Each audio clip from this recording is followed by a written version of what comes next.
Absolute surrender to the Lordship of Christ. Hello. And welcome to the Manna-to-live-by. One day at a time. 5-minute devotionals. Today is September 2nd. The scripture portion for our meditation today is from Luke, chapter 9 and verse 57. Lord, I will follow you wherever you go. Sometimes, I think we talk and sing too glibly about the Lordship of Christ, about total commitment, and about absolute surrender.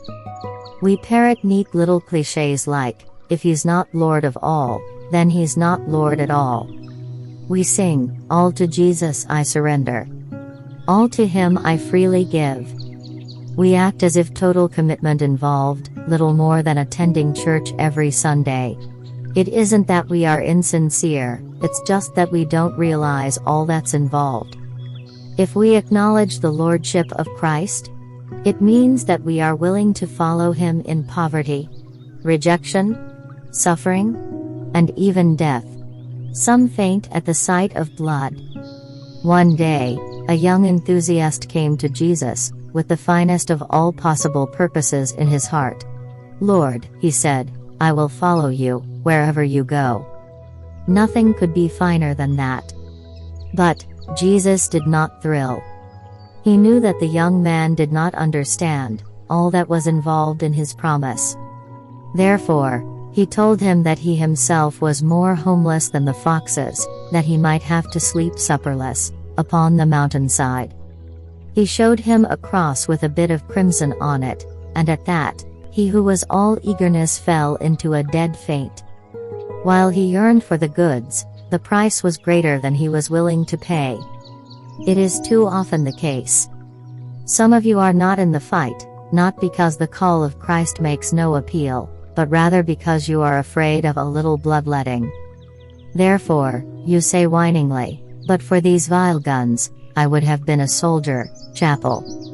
If Jesus didn't thrill when the young man in Luke 9 volunteered to go with him all the way, I'm sure he did thrill when Jim Elliot wrote in his diary, if I would save my life blood, forbear to pour it out as a sacrifice in opposition to the example of my Lord.